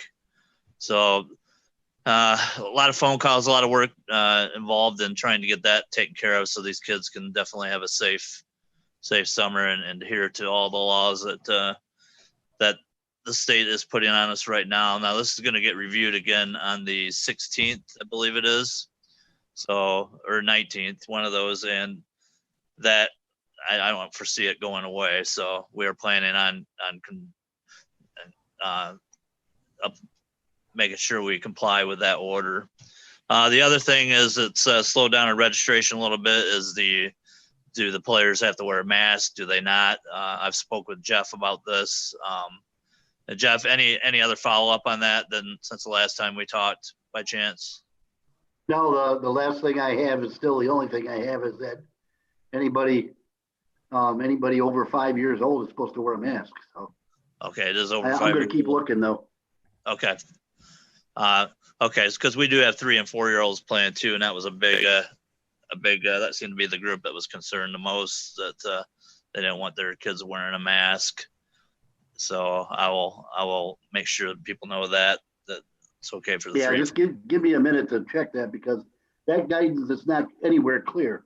I mean, I know it's all over the place. So I know I've looked everywhere also, and it's just not definitely clear anywhere. So that's where we're working on our rec program as far as programming for the spring. A couple quick questions, if I can, Bob. Just I need to know kind of what my status as far as do I run the Parks and Rec meetings yet? Do I follow up on the calls? I don't think I'm the Park and Rec director anymore. So is that something Heather will be taking care of? We have a meeting scheduled for this Thursday is what I'm asking. Heather is responsible for coordinating the Parks and Recreation Advisory Board meetings. Although the expectation is that you will continue to be involved with those meetings. Okay. Very good. That's all I needed. Thanks, everyone. Well, hang on one second, Eric, and then Darwin / Heather. What is Eric's title now? I mean, he's no longer a director. What do we call him? That you can say Eric, now. Yeah, that I can say out loud. And I can. Eric is our recreation coordinator, and his job duties haven't changed at all, other than the direct liaison with the Parks and Recreation Advisory Board now goes through the Director of Community Services. But in terms of Eric's programming, everything that he has been involved in, he will continue to be involved in handling, just as he has been doing in the past. But I don't hear that happening, Darwin, meaning that it's not the same job, because he's not going to be running the meeting and he's not going to be responsible for the report, if that's what I'm understanding. The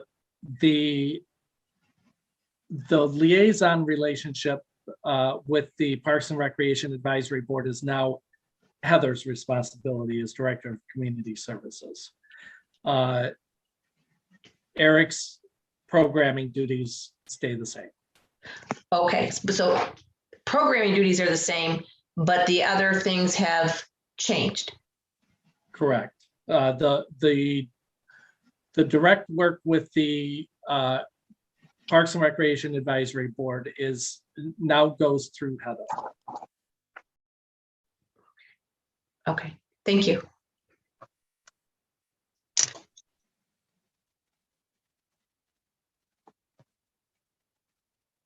Thanks, Eric. Going on, the administrator's report. Do you have any questions for Darwin?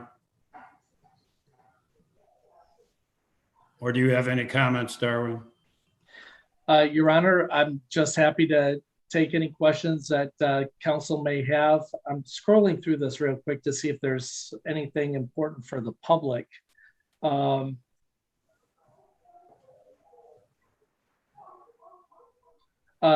There are a couple items.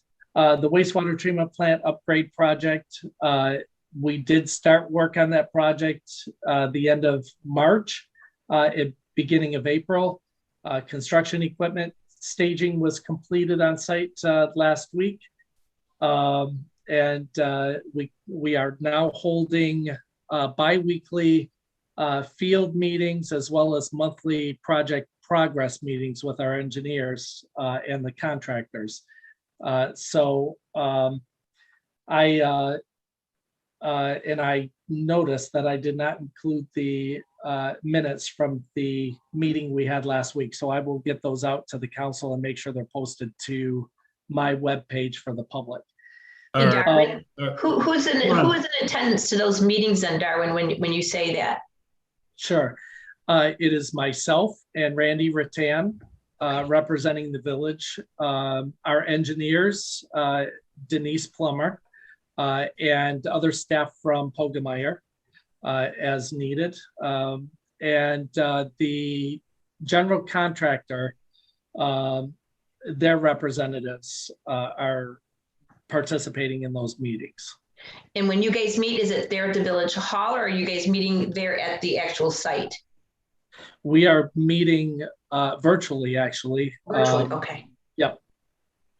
And so there are some meetings that take place on site. If there's any field site discussions that have to take place, those are held separately from our normal meetings. But as far as these meetings are concerned, we are meeting virtually. Okay, thank you. So Darwin, are you negotiating with Eagle as far as the ACO goes? I'm hoping to at the appropriate time, Your Honor. And now I don't believe is the right time to engage in those discussions as we start to move a little further along with the project itself, because we have started actual construction. So in terms of the ACO and the fines that were indicated in the ACO, should cease as of the beginning of construction. What those fines are going to be, what amount they will levy against us, we don't know yet. I am hoping at that time we can engage in discussions with them, and I'm hoping that with the relationship that we are building with them, including them in, we actually report to them after each of our meetings and give them updated information as to the progress we're making on the project. They have seemed to be very appreciative of the information we are sharing with them. So I'm hoping that by building that relationship, it will create goodwill. So when we do get into the actual discussion on any fines that are being levied, they will take our cooperation into consideration. Okay, sounds good. Did you give them an official start date, Darwin? Yes, we reported to them when we actually started work. They had asked that we do that, and we did that when the contractors started their work. And we are providing all of those reports through Tiffany Myers at the Jackson office.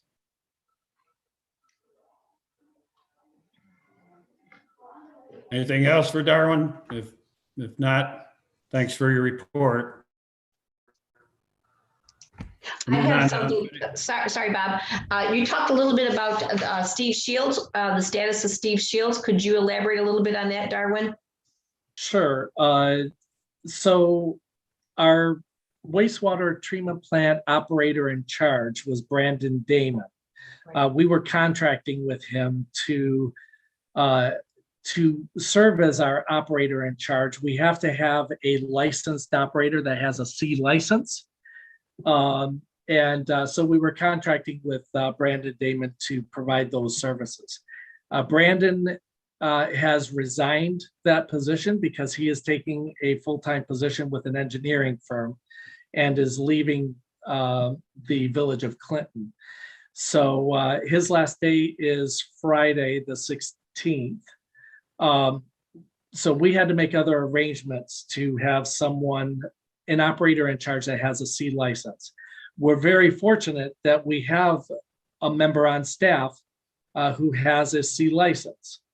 And I have met with Steve Shields to talk about having him serve in that capacity, at least on an interim basis until we have other staff that are licensed to take over that role, or until we make other decisions regarding that role.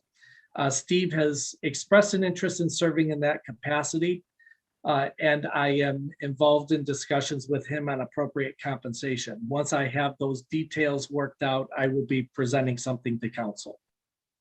And is the test that Randy is waiting to take, is that the C test that he's looking at? Yes. Okay. And he is scheduled to take that test in May. Oh, he's got to have a date? Yeah, well, we have, I don't have an actual date. I'm sure Randy does, but the testing is done in May and November, I believe. It's done twice a year. Okay. So he is scheduled to take the exam in May. We should optimistically hear in June or July as to whether or not he passed the exam. But of course, with the COVID situation, and with state workers working from home, we're not sure how that will impact their ability to score the exams and get those notifications out to everybody. We're hoping June or July we will know something. But I continue to bug Randy about staying on top of that. So Okay. Well, I know we're doing the M step still at school, by golly, with the state of Michigan, so they can do his assessment. you know, I have to say that in my contacts with the state, they have been pretty responsive to me when I've had to contact different departments for things. So, you know, I want to give a lot of credit to state workers and the great work that they're doing under these very trying times. Thanks for sharing, Darwin. One more thing I did want to note, Your Honor, from my report. We did receive a violation notice from Eagle because of the boil water alert from March 10th. The violation notice is in relation to the amount of time that it took us to notify Eagle of the actual event. It took several days for us to contact Eagle. And I received a violation notice. I'm following up with Nora and engaged in discussions with her on that. We have to notify the public by next week of the violation notice. There are no fines or anything like that. And Eagle did give the village a lot of credit for how we handled the situation. But I will be very honest with you, we should have been in contact with Eagle a lot sooner than what we were. And I am engaged in discussions with Nora on that situation. Nora has already identified that issue and has put proper protocols in place so that we are notifying Eagle immediately or very soon after the event, so that we are working in cooperation with them. But we do have to notify the public that we did receive the violation notice. And so we will be issuing a public notice to our residents next week to let them know that we did receive that violation. Quick question about that. So why were we led to believe that it was just a matter of hours between the time that the problem was caught and Eagle was notified? And that is the thing that I am working with Nora on to try to get cleared up exactly what happened. Darwin, I'm on. Can I answer or? Sure. You show up as Galaxy S10, so I wasn't sure who that was. Yes, sorry. Go ahead, Nora. So what happened is when it happened, the time it took for me to fix the problem. So that's the time limit that we had that bad, we'll say, water infiltrating our system. That's not the time that it took me to actually get the data and get what the magnitude of the problem was. So I fixed it. It all happened around just after lunch, so around 1:30. I believe it was the 4th. And then I was at work until about 9:30 that night, fixing that problem, going through, watching the plant until it got to where I was comfortable to leave it with another operator. I then went home for the night, came back, requested data from we have a SCADA system that watches everything that happens in the plant. So the next morning I contacted Kennedy Industries, that's who we use, asked them to get me that data.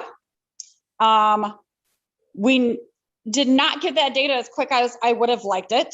Once I got it and looked at it, I realized that the magnitude of what had happened. So at that point, I contacted Ernie and told him, okay, this is more than I expected it to be, from that hour and a half that I captured it to getting that information and knowing the magnitude of what happened. So that's why there was that gap of days. As I was following up on it, I found that it was bigger than I expected it to be. And I take full responsibility for, I asked Ernie what the reporting time was. I said, you know, was it like 24 hours, that shift? Like, he literally just kept telling me immediately. My question to him was a hypothetical. And I said, Ernie, I got this fixed in an hour and a half to 2 hours.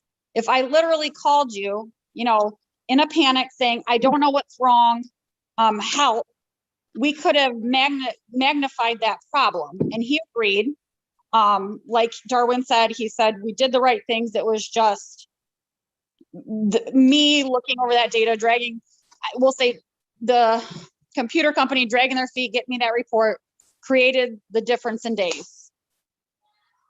Ernie is the Eagle person. Yes, he's my engineer. Yes. Okay. So Nora, could you just explain for the council real quick how our practices are going to change in the future? Yes. So that we can address the concerns of Eagle. Absolutely. So I have now learned we've never had to use our SCADA system in this way before. We've always used it just as monitoring from remote locations. I have learned how to pull all of those reports that I was requesting from them. I can now pull them from my computer at any moment in time. So there won't be that lapse in time. Also, Ernie and I have, now that I know there's no time window, it's literally immediately. And I have been very candid with him and told him, you know, like I said, I had the hypothetical question that when I did have the meeting with him, it was 4 hours. And I said, you know, Ernie, that could have magnified how long this issue is going. You know, he said, just shoot me a text. You know, it doesn't have to be, we sit down and hash it out at that minute, which is what I kind of understood would have happened. It was just, hey, this is happening. I'm working on it. I'll give you a call. And that would have justified the issue. So we're at the point of where we live and learn. I'm going to own it, and it's not going to happen again. I appreciate that update, Nora. Thank you. Thank you, Jerry.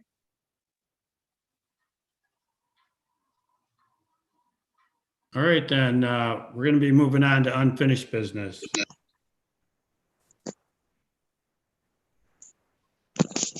Any new business? Yes, I do, please. One of the things I wanted to ask about actually was on your report there, Darwin. And let me zip this up here for just a second. On your report, here we are. You talked about the coronavirus recovery package and the amount of money. And I was wondering if we were to meet next week on the 19th.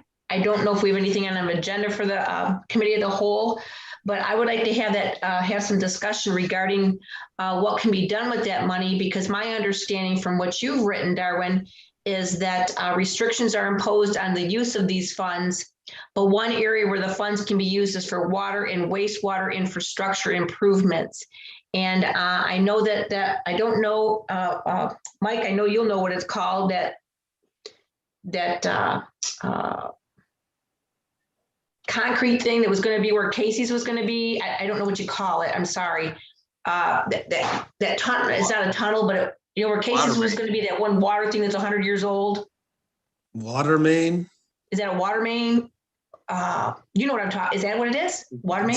It's a water main that goes under the river or yeah, okay. through the river. Okay, well, if that's, I mean, I don't know if we know we're going to be getting some money, I'd like us to kind of have some discussion as a team, as a council, of where that money, where our thoughts might be. And since Darwin, you pointed out regarding the water, wastewater, that kind of a deal, if we could have that discussion of where, you know, again, that money, those monies could go. And of course, that big old water main is what I was referring to. So I didn't know if we again, trying to be proactive versus reactive, so that if we have an idea, we're going to be receiving some money, that we can say, look, this is how much it's going to cost, and this is, we would be ready to go when the time came, is what I'm suggesting. So I Go am ahead. more than happy to have those discussions. And actually, there is a fact sheet that I can provide to council that outlines the types of projects that would be, or types of expenditures that you could undertake with those funds. So I'm more than happy to share that information with council. I don't know, Bob, if that would be something to have it at, again, I don't know what we have on the committee, the whole meeting next week. If we could just have a quick one and just talk about this issue, that would be great. But I just wanted to bring that up since it looks like we're going to be receiving some sort of monies. Yep, that sounds good. Okay. The other thing I wanted to talk about was the wayfinding signs. And maybe, hey, I've messed up a couple times here in this last meeting of we've talked about and what we haven't. Has there been a determination yet for our wayfinding signs? Is that going to be a project that will be able to be completed regarding the DDA funds / village funds? Mike, do you have anything on that? Wayfinding signs? We're still working with the contractors a little bit on that. We did, Heather and I met out on site with them a few weeks ago, just for the proposed locations and changes. But again, with the change in the budget and having to take a look at the budget after paying back that money to the ISD, that's something we're going to discuss on Wednesday. Okay. At our board level, but it is something, again, at the board level, we'll have to decide how we want to move forward, where we're going to make the cuts for the year. Gotcha. All right. Thank you. And then I was curious about the, and I don't, Heather, are you still there with Lisa? Yes, I am. Has there been any economic work? Have you had the opportunity regarding Pat Hind and his property, as well as that Saxton building, and with economic development on that, or has there been a meeting with those folks? Can you give us maybe a little bit of an update on the status? Sure. So I did actually meet with a developer week before last, and we viewed Pat's property, and I'm waiting for a response back from them, whether or not they will be moving forward with the project. Okay. Sounds great. Any idea, anything going on with, are you knowing what the situation is with Saxton's building? I do know that the business is closed. Okay, but as far as having the opportunity to meet and go forth with that hasn't happened yet? Correct. Okay, thank you. All right. And then Heather, while you're there, how are things going with the marketplace, with the farmer's market? We will be discussing it at the board meeting on Wednesday. Okay, I didn't know if you've had success with getting your chairperson. We actually have not had a lot of interest at this point. Oh, okay. So probably something, as you're stating, you're going to talk there and you're meeting on Wednesday. Okay, gotcha. And then the last thing, I'm not sure who it is, Darwin, who has been updating the website, but that homepage looks fantabulous. It really, really looks nice.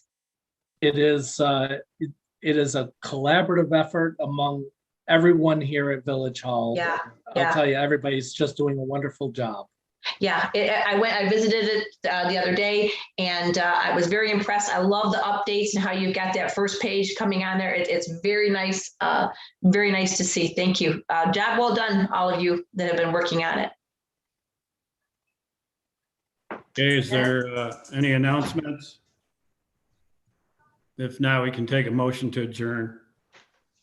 I'll make that motion. Second it.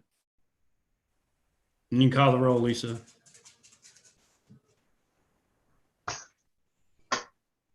Gwen, Yes. Jerry, Yes. Jan, Yes. Mike, Yes. James, Yes. Barb,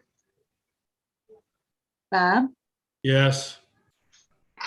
Thank you. Thank you, everyone. everybody. Have a great night. Congratulations once again, Lisa. Yes, congratulations, Lisa. thank you very much. Hey, Darwin, Yes. Hey, before you scoot out of there, are we meeting tomorrow night? We are meeting tomorrow night. Okay, I want to double check my calendar. Thank you. I'll talk to you at 6 o'clock then. All right. Okay, Have a all good right, night, bye-bye. everybody.